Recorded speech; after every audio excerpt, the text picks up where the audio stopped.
శ్రీ మహావిష్ణువుకు ఎంతో ఇష్టమైన తులసి మాలండి. మా అమ్మ మార్కెట్లో దొరుకుతుంది చూడండి, లావు దండ అలా అల్లుతుందండి వెరైటీగా. నాకైతే అల్లడం రాదు, కానీ చూసి నేర్చేసుకుందామండి. మనం కూడా ఇలా అల్లి దేవుడికి ప్రేమతో, ఇష్టంతో, భక్తితో అర్పిద్దామండి. నాకైతే చాలా నచ్చింది. ఎప్పటి నుండో వీడియో చేయాలంటే కుదరలేదు. ఈరోజు పట్టుబట్టి మరీ చేశాను. మా అమ్మ ఈరోజు అల్లి వెంకటేశ్వర గుడికి, ఆ దేవుడికి సమర్పించి వచ్చారు.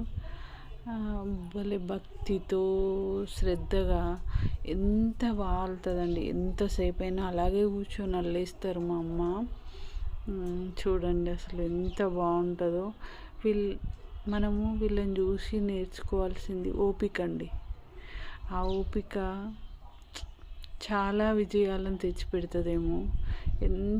ఎన్ని తులసి దళాలు తెచ్చిపెట్టినా అలా కూర్చొని అల్లేస్తుందండి. మా అమ్మకి హెల్త్ కూడా బాగుండదు, అయినా సరే దేవుడు అంటే ఆ భక్తి, ఆ శ్రద్ధ, ఆ పట్టుదల నాకైతే చాలా నచ్చుతుందండి.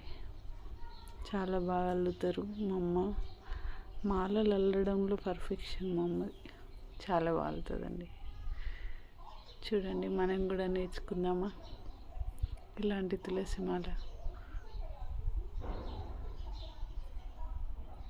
మీకు నచ్చిందా? నాకైతే పిచ్చిగా నచ్చిందండి. మా అమ్మ చేసే ప్రతి పని నాకు నచ్చుద్ది అనుకోండి. అఫ్కోర్స్ మీకోసం అండి నా మాల.